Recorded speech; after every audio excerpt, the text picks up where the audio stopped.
జయశంకర్ భూపాలపల్లి జిల్లాలో రెవెన్యూ అధికారులు అక్రమ ధ్రువపత్రాలు జారీ చేసిన భాగోతం వెలుగులోకి వచ్చింది. ఉత్తరప్రదేశ్ కి చెందిన ఇద్దరికి ఇదే మాదిరిగా తప్పుడు రెసిడెన్స్ పత్రాలు జారీ చేసిన వ్యవహారం ఎస్బీ పోలీసుల విచారణలో వెలుగు చూసింది. ఇక్కడ జారీ చేసిన సర్టిఫికేట్లతో ఆ ఇద్దరు యూపీ వాసులు కేంద్ర సాయుధ బలగాల్లో ఉద్యోగాలు సాధించారు. అనుమానంతో తనిఖీ చేయగా ఈ గుట్టు రట్టయింది.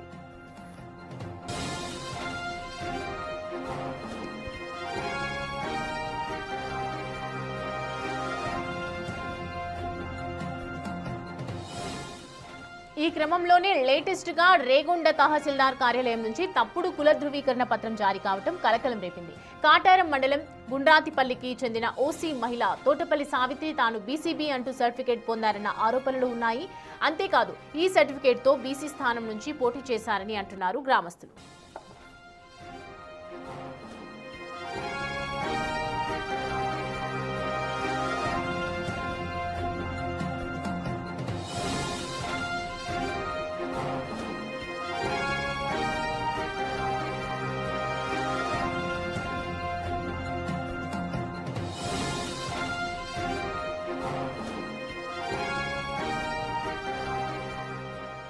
ఈ మొత్తం వ్యవహారం బయటకు రావడంతో పోలీసులు చర్యలకు దిగారు. ఇద్దరిపై కేసు కూడా నమోదు చేశారు. ఇక తనకు తెలియకుండానే సర్టిఫికేట్ జారీ అయినట్లుగా చెప్తున్నారు రేగొండ తహసీల్దార్ శ్వేత.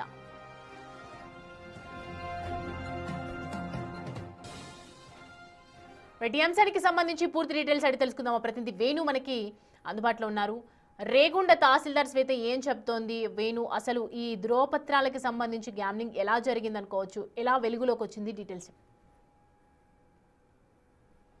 సౌమ్య, భూపాలపల్లి అడ్డాగా తప్పుడు ధృవీకరణ పత్రాల మూటా నడుస్తుందనే విషయానికి తాజా వెలుగులోకి వచ్చింది. గుండ్రాతిపల్లి సర్పంచ్ స్థానం బీసీబీకి రిజర్వ్ కాగా అక్కడి నుంచి ఓసీ స్థానానికి చెందినటువంటి తోటపల్లి సావిత్రి తాను ఆ మండలం కాటార మండలం కాకుండా రేగొండ మండలం నుంచి తహసీల్దార్ నుంచి ఆమె బీసీ సర్టిఫికేట్ పొందారు. ఆ సర్టిఫికేట్ తో ఆమె రిటర్నింగ్ అధికారికి నామినేషన్ దాఖలు చేసి ఎన్నికల్లో కూడా గెలుపొందారు. సో ఈ వ్యవహారంపై ఓడిపోయిన అభ్యర్థి ఆర్టీఏ ద్వారా వివరాలు సేకరించగా తనకు బీసీబీ సర్టిఫికేట్ ఇచ్చిన వ్యవహారం రేగొండ తహసీల్దార్ శ్వేత పేరుతో వచ్చినట్టుగా తెలుసుకుని ప్రస్తుతం జిల్లా కలెక్టర్ కు ఫిర్యాదు చేశారు. దీంతో కలెక్టర్ రెవెన్యూ అధికారులు ఎవరెవరు దీంట్లో పాల్పంచుకున్నారు, అసలు ఎవరు దీన్ని అప్లై చేశారనే దాంట్లో కూడా పూర్తి డేటా కావాలంటూ ప్రస్తుతం తహసీల్దార్ ఆదేశాలు జారీ చేయడంతో విచారణ జరుగుతుంది. అయితే ఇదే వ్యవహారంపై లోతైన దర్యాప్తు చేస్తుండగా భూపాలపల్లి జిల్లాకు చెందినటువంటి భూపాలపల్లి మండల తహసీల్దార్ కార్యాలయం నుంచి కూడా గతంలో రెసిడెన్స్ సర్టిఫికేటర్లు ఫేక్ ఆధార్ కార్డులు కూడా పొందినట్టుగా ప్రస్తుతం ఈ విచారణలో సంచలన విషయాలు బయటకు వస్తున్నాయి.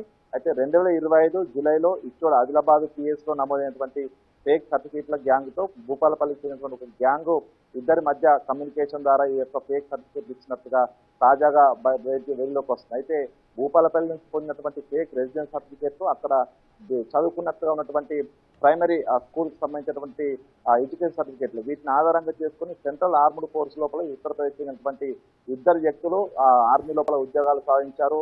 ఆ ఉద్యోగాలు సాధించినటువంటి వ్యక్తులకు సంబంధించిన సర్టిఫికేట్ వెరిఫికేషన్ లో ఎస్పీ పోలీసులు విచారణ చేస్తుండగా భూపాలపల్లి రెవెన్యూ ఆఫీస్ నుంచి తప్పుడు ధ్రువపత్రాలు పొందినట్టుగా తేలింది. సో ఇద్దరిపై చీటింగ్ కేసు కింద ప్రస్తుతం కేసు నమోదు చేసి ఈ యొక్క రాకెట్ వెనుక ఎవరెవరు ఉన్నారు దానిపైన కూడా పూర్తిగా విచారణ జరుగుతుంది. అయితే దాదాపుగా 6 నెలల నుంచి విచారణ జరుగుతున్నా కూడా రెవెన్యూ అధికారులు ఎవరు సహకరించారు, ఎందుకంటే ఆర్ఐ ఎంక్వైరీ లేదే తహసీల్దార్ దానిపై సిగ్నేచర్ చేసే అవకాశం ఉండదు. సో దీంతో ఆర్ఐలు ఎవరెవరు దీని వెనుక ఉండి తప్పుడు పత్రాలను ఇస్తున్న దానిపైన కూడా విచారణ చేయాలి. ఇంతకంటే శ్వేత ప్రస్తుతం రేగొండ తహసీల్దార్ కార్యాలయం శ్వేత ప్రస్తుతం మాట్లాడుతూ తనకు తెలియకుండానే సర్టిఫికేట్ వెళ్ళిందంటూ కూడా తప్పించుకునే ప్రయత్నం చేస్తున్నారు. కానీ ఆర్ఐ ధృవీకరిస్తేనే తన డిజిటల్ సిగ్నేచర్ తహసీల్దార్ డిజిటల్ సిగ్నేచర్ సర్టిఫికేట్లపై వస్తుంది. అయితే తహసీల్దార్ తెలియకుండా సర్టిఫికేట్లు ఏ విధంగా వెళ్తున్నాయనేది కూడా ప్రస్తుతం ఒక అనుమానాస్పదం. ఎందుకంటే దీనికి ఆన్లైన్ నెంబర్స్ కూడా వచ్చాయి కాబట్టి రెవెన్యూ అధికారుల ప్రోత్సాహంతోనే వాళ్ళ యొక్క ఇన్వాల్వ్మెంట్ ఉంటే ఈ సర్టిఫికేట్ వచ్చే అవకాశం ఉంది. అయితే ప్రస్తుతం సాయుధ బలగాలకు సంబంధించినటువంటి అంశం లోపల రిక్రూట్మెంట్ అయినటువంటి వ్యక్తులు కూడా దాదాపు ఉత్తరప్రదేశ్ నుంచి చాలా ప్రయాగ్రాజు వివిధ జిల్లాలకు సంబంధించిన వ్యక్తులు. సో వాళ్ళంతా కూడా ఇక్కడ నుంచి సర్టిఫికేట్లు పొంది ఎందుకు ఆర్మీ లోపలికి వెళ్తున్నారు అనేది పెద్ద ప్రశ్నార్థకంగా మారింది. ఎందుకంటే వాళ్ళు ఒకవేళ మావోయిస్టులతో సంబంధం ఉన్న వ్యక్తులు కావచ్చు, లేకుంటే దేశ భద్రతకు భంగం కలిగించే వ్యక్తులు కావచ్చు, ఇంత ఈజీగా దొంగ సర్టిఫికేట్లు రెవెన్యూ కార్యాలయం నుంచి రావడం వాళ్ళంతా ఏకంగా ఆర్మీ అధికారుల లోపల ఆ ఉద్యోగాలు పొందడం అనేది కూడా చాలా గోప్యంగా అయితే ప్రస్తుతం విచారణ జరుగుతుంది. ఇక తహసీల్దార్లు కూడా జిల్లా వ్యాప్తంగా ఉన్న తహసీల్దార్లు కూడా గతం నుంచి ఈ విధమైనటువంటి తప్పుడు ధృవీకరణ పత్రాలు ఇస్తున్నారు. ఇందులో ఆర్ఐల పాత్ర ఉంది. ఎవరిపై కూడా చర్య తీసుకోకపోవడం, పోలీసులు ఎందుకు సైలెంట్ ఉన్నారనేటువంటి ఒక చర్చ కూడా ప్రస్తుతం భూపాలపల్లి జిల్లా వ్యాప్తంగా జరుగుతుంది. ఇప్పటికైనా జిల్లా కలెక్టర్ స్పందించి ఈ యొక్క బీసీబీకి సంబంధించి ఓసీలకు బీసీ సర్టిఫికేట్ ఇచ్చినటువంటి ఘటన, ఒక మండలానికి బదులు మరొక మండలం నుంచి సర్టిఫికేట్ ఇచ్చినటువంటి ఘటనపై పూర్తిగా విజయం జరపడంతో పాటుగా పోలీసులు కూడా ఈ యొక్క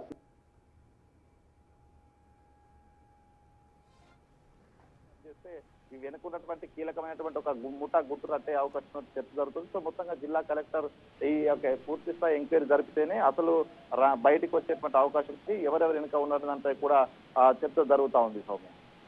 okay right, thank you Venu.